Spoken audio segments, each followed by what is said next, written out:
हृदय में जिनके कृष्ण नाम बसा है, कृपा से जिनकी प्रेम धाम बसा है, चरणों में जिनके परमानंद मुकेशानंद महाराज मुकेशानंद।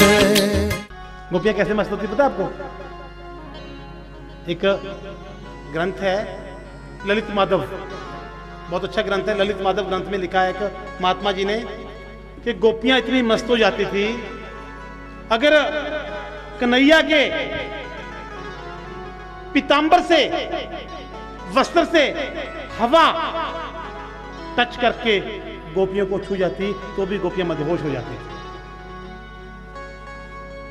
लेकिन एक बात ध्यान रखो, गोपियों ने कोई जप तप नहीं किया। किया क्या? सिर्फ प्रेम किया। कोई तप तो नहीं किया ना, और प्रेम किया। पूरी दुनिया जिससे डरती है, डर भी जिसके आगे थर थर कांपता है, वो गोपियों के आगे हाथ जोड़े खड़ा है, माखन मैं तो नहीं खाई हो। डर भी जिसके आगे कांपता है, वही गोपियों के आगे हाथ जोड़े खड़ा है कि मैं नहीं माखन खायो, मैं तो खाता ही नहीं। क्यों? गोपियां प्रतिदिन यशोदा मैया को कहती थी कि तुम्हारा लल्ला माखन चोरी करता है। प्रतिदिन कोई ना कोई शिकायत लेके जाती थी, लेकिन मन ही मन सोचती थी कि मेरे घर कब आएगा। शिकायत लेके जाती थी कि तेरा लल्ला मक्खन चोरी करता है। जैसे कि 9 लाख गैया थी नंद बाबा के घर, लेकिन प्रतिदिन शिकायत भी लेकर जाना और मन में सोचना मेरे घर कब आएगा। क्यों? क्योंकि उन्होंने प्रेम किया। उन्होंने गोपियां श्रृंगार करती। मेरे को ज्यादा तो नहीं पता श्रृंगार में क्या क्या होता है। ये होंठों पे लगाई जाती है लिपस्टिक, नेल पॉलिश, तरह तरह के पाउडर जो भी होता है, पायल पहनती, चूड़ियां पहनती, तरह तरह के श्रृंगार करती, लेकिन आंखों में कभी काजल नहीं लगाती थी। क्यों नहीं लगाती थी? क्योंकि वो काला है, वो ऑलरेडी आंखों में बसा हुआ है। कभी किसी गोपी ने वृंदावन में काजल नहीं लगाया, क्योंकि वो नंद का लाला काला है, आंखों में ऑलरेडी बसा हुआ है, अब काजल लगाने की क्या जरूरत है। और जैसे ही मथुरा गए कृष्ण जी, तो मन ही मन एक ही चीज मांग रही है। हम लोग प्रभु से क्या मांगते हैं? मेरी बेटी की शादी नहीं हो रही, मेरा काम अच्छे से नहीं चल रहा, लेकिन वो क्या मांगती थी? बस एक तेरी एक झलक काफी है, एक बार सूरज दिखा दो अपनी। मुझे भक्ति, मुझे इबादत, मुझे भजन कीर्तन नहीं आता, लेकिन तू कौन है? तू निभाने वाला है। और जब तू निभाता है तो क्या होता है? दुनिया वाले टांगे खींचते हैं ना, दुनिया वाले टांगे खींचते हैं। क्यों खींचते हैं?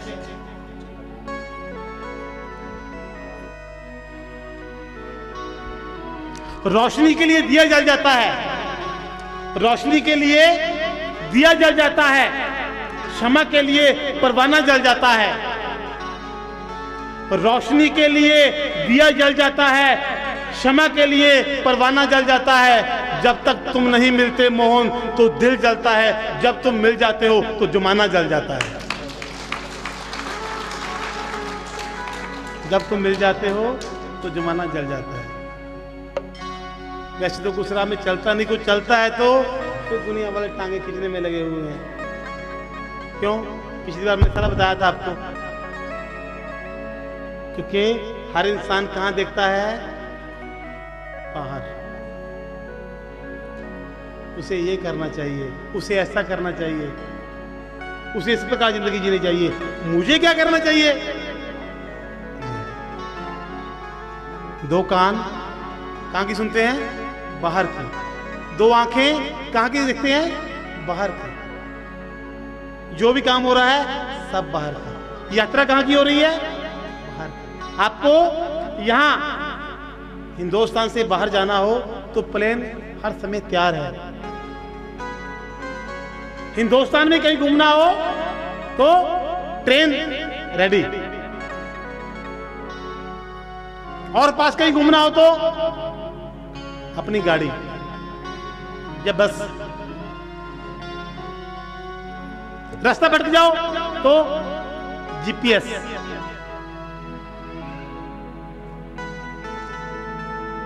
कुछ ढूंढना हो तो इंटरनेट, क्योंकि इंटरनेट दुनिया तेजी कर दी।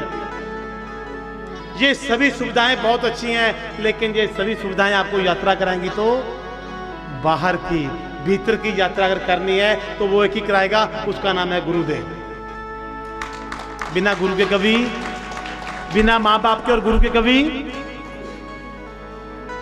कभी भी भीतर की यात्रा नहीं होती। और जिसने मां बाप के पैर पकड़ लिए ना, उसको कभी किसी के पैर नहीं पकड़ने पड़ते। माता पिता, आप देखिए दुनिया में जितने भी रिश्ते हैं सब में पुरुष का नाम पहले आता है, जैसे चाचा चाची, ताया मामा भैया, सब में नाम पुरुष का आगे आता है। लेकिन जहां जहां पर औरत का नाम आ गया है वो भगवान है, जैसे सीता, राधे, गौरी और मां, माता पिता। तो भगवान ने भी माता पिता को भगवान का ही दर्जा दिया है। सिर्फ जो भगवान है, जो देवता है, उन्हीं के आगे औरत का नाम आता है पीछे।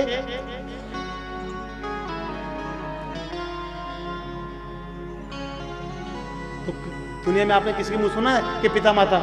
सुना है कभी? क्या कहते हैं सभी लोग? माता पिता। तो उसको समझ लो, जिसके पास है, जिसके पास नहीं है उसकी तो मजबूरी है, जिसके पास है वो तो समझ लो, जब चले जाएंगे बहुत पछताओगे, बहुत पछताओगे। जब तक है, किसी लड़के ने सवाल किया कि गुरुजी मेरे माता पिछले 3 साल से बहुत बीमार हैं, उनका मलमूत्र भी बिस्तर पे ही हो रहा है, मैं उनकी सेवा कर रहा हूं, उनका मलमूत्र साफ करता हूं, प्रतिदिन सेवा करता हूं। मेरी माँ ने भी मेरा मलमूत्र साफ किया था, मैंने भी माँ का मलमूत्र साफ किया, तो क्या मैंने अपनी माँ का कर्जा उतार दिया? बिल्कुल सेम वही किया।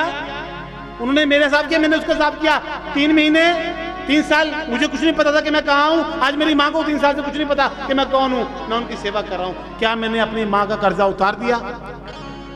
तो महात्मा जी कहने लगे अभी तो 1 घंटे का कर्जा भी नहीं उतारा। कहते गुरुजी क्यों, क्या अंतर है दोनों में? तो गुरुजी ने जवाब दिया कि दोनों में अंतर यह है बेटा, जब तू अपने का माँ का मलमूत्र साफ करता है ना, तो लोग तेरे पास आते हैं तो क्या कहते हैं, या तेरे मन से भी क्या होता है कि इससे अच्छा तो भगवान इसको, लोग भी कहते हैं और तेरे ही मन में आता है कि इससे अच्छा तो भगवान इसको उठा ले। लेकिन माँ जब तेरा मलमूत्र साफ करती थी तो हमेशा बलाएं लेती थी कि मेरे बेटे की उम्र लंबी हो, जुग जुग जिए वो। माँ का कर्जा नहीं दे पाओगे, कभी नहीं दे पाओगे। ये मत देखना दरगाह पे चादर उड़ाई या नहीं उड़ाई, कहीं दरगाह के बाहर बैठा कोई सर्दी से तो नहीं मर रहा। भाग्यशाली हैं वो लोग जो किसी के काम आते हैं। जैसे हर महीने यहां पर महीने के लास्ट एतवार को लगभग 60-70-80 महिलाओं को, जिनके आगे पीछे कोई नहीं है, परिवार नहीं है, और बुजुर्ग महिलाएं हैं, उनको दरबार की तरफ से राशन दिया जा रहा है आप लोगों के सहयोग से। और कम से कम 100-125 बच्चे को अब स्कूल फीस पर पहुंच चुके हैं हम।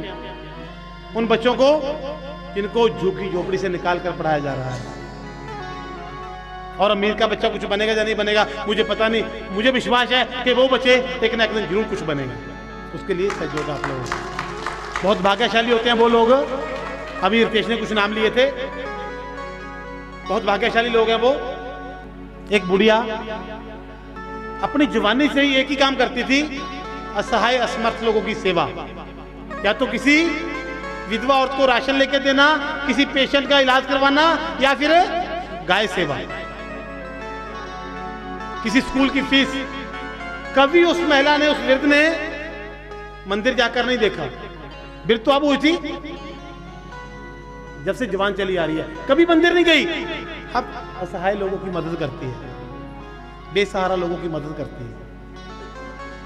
कितने ही साल गुजर गए, बेटे की शादी भी कर दी, अपने बेटे की शादी भी कर दी, मंदिर नहीं गई, कभी गई नहीं। ये नहीं कि मंदिर जाना नहीं चाहती थी, बस गई नहीं। उन्हें नजर भगवान इन्हीं लोगों में आता था।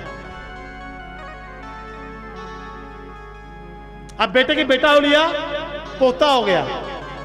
पोता हट करने लगा कि दादी हम उस मंदिर में बिहारी जी को मिलने जाएंगे। आज जो मंदिर है वहां पे, उस मंदिर में हम आज मिलने जाएंगे।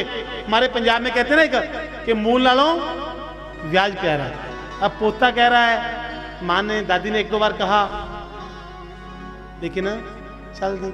अब मंदिर काफी हाइट पे था, 100 पौड़ी थी। अब दादी भी बुजुर्ग हो चुकी थी। 1 2 3 4 5 6 10 पौड़ी चढ़ी, बैठ गई। फिर 5 और चढ़ी, फिर बैठ गई। जैसे जैसे सीढ़ी चढ़ती गई, 40 सीढ़ी पार कर ली और बैठ गई। अब नहीं चला जा रहा। तो घुटने बिल्कुल जवाब दे चुके हैं। और पोते को कह रही है कि बेटा मुझे माफ कर, मैं तेरी इच्छा पूरी नहीं कर पाई, क्योंकि मैं कभी मंदिर गई नहीं। शायद भगवान इसीलिए मुझे नहीं बुला रहा। मुझे तो उन असहाय असमर्थ लोगों में ही भगवान नजर आता है। अभी इतना क्या ही रही थी, एक युवक 20 साल का नीचे आया और मां को रोती हुई देख के बोलने लगा, मां क्या बात, क्या हुआ? उसने हाथ बढ़ाया आगे। तो मां कहने लगी कि बेटा ये पोता कह रहा है कि मुझे भगवान के दर्शन करने जाना है, लेकिन घुटने नहीं जान रहे। तुम कौन हो, तुम बताओ। उस युवक को मां ने पूछा कि तुम कौन हो? तो उस युवक ने जवाब दिया कि मैं वो हूं, ये सब लोग जिसके दर्शन करने जा रहे हैं मैं वही हूं। ये लोग मेरे दर्शन करने जा रहे हैं, मैं तेरे दर्शन करने जा आया हूं। क्योंकि तुमने इंसान में भगवान को देखा है। जिसने भी इंसान में भगवान को देखा है, भगवान उसी का हुआ है। कितने भाग्यशाली हैं वो लोग जो स्कूल फीस या राशन में गौशाला के लिए सेवा कर रहे हैं। क्योंकि जर, जोरू और जमीन, झगड़े का मेन कारण क्या है? तर्क का मेन क्या है? जर, जोरू और जमीन। जर किसे कहते हैं? जर किसे कहते हैं? पैसा। जोरू बोलो, जोरू जोरू जोरू, साले की बहन घरवाली, वो जोरू होगी। अब जमीन। अब देखिए जर, जर पैसा। जब ये यात्रा खत्म होगी, किसी और का हो जाएगा उसी समय। आपके पास कितना भी हो, यात्रा खत्म हुई, किसी और का हो लिया, हो गया। अब जोरू, जोरू कहां तक? शमशान के सिर्फ मोड़ तक, उसके आगे नहीं। जाएगी, रोएगी, शमशान तक, उसके बाद। अब तीसरा क्या है? जमीन। जमीन तो जब भी कोई इंसान खरीदता है ना, तो जमीन तो खुद ब खुद मुस्कुराती है। क्यों मुस्कुराती है? कि राजे महाराजे बहुत आए यहां पर, कोई मुझे नहीं खरीद सका, सबको मैं खरीदती हूं। कोई मेरा मालिक नहीं बन सका, सबकी मालिक कौन है? ये धरती माता है। लेकिन इसमें सहनशीलता बहुत है, कहते हैं ना, बहुत सहनशीलता है। दिखा दो सावली सूरत, तो तेरी मेहरबानी है। तुम ही तो दुनिया हो मेरी, तुम ही से जिंदगानी है। तुम ही तो दुनिया हो मेरी, तुम ही से जिंदगानी है।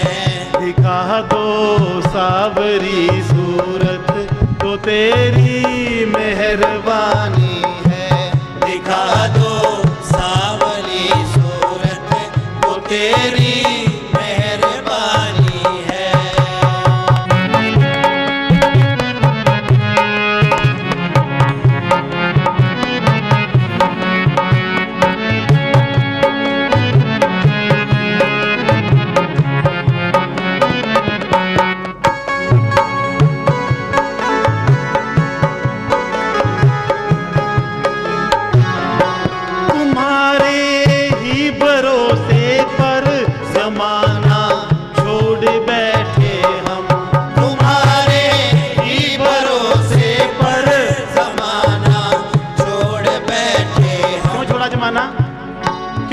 माना, क्योंकि दौलत छोड़ी,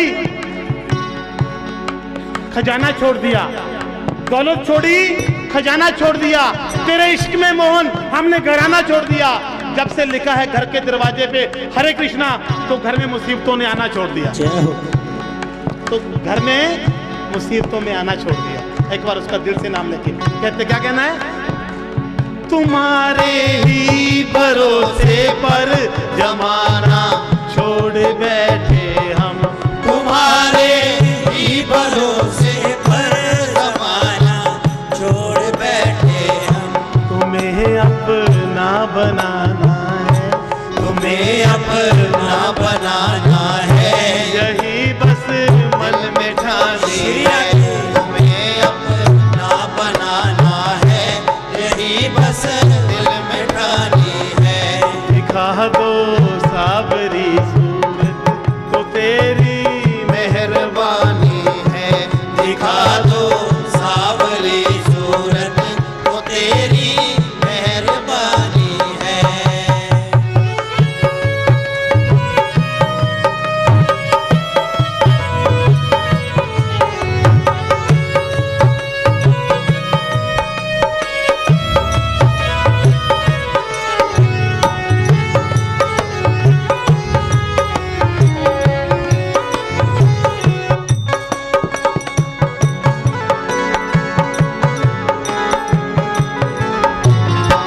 बड़ी मजेदार में नैया खिवैया कोई नहीं मेरा।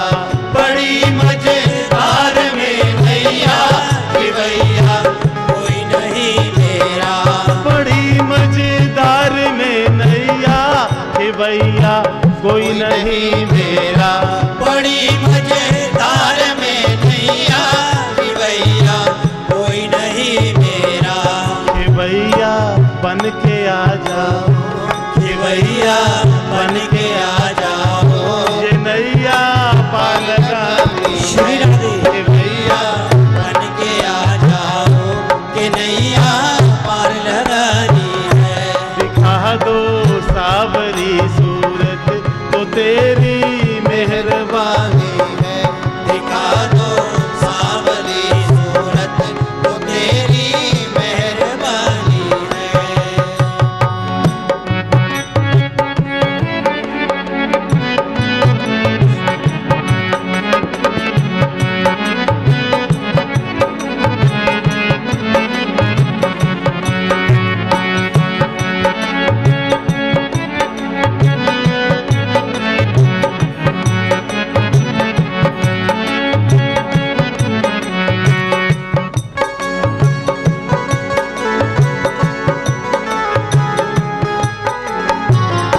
नदी है पाप की गठड़ी, भजन पापों का भारी है।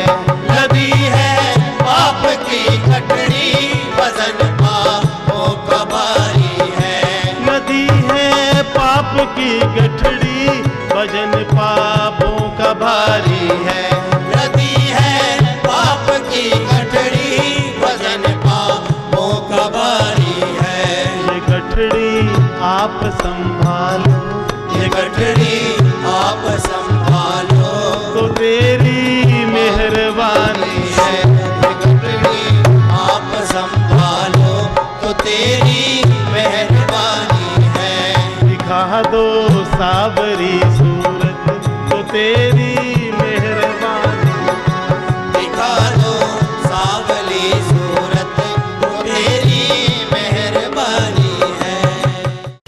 हृदय में जिनके कृष्ण नाम बसा है, कृपा से जिनकी प्रेम धाम बसा है, चरणों में जिनके परमानंद मुकेशानंद महाराज मुकेशानंद।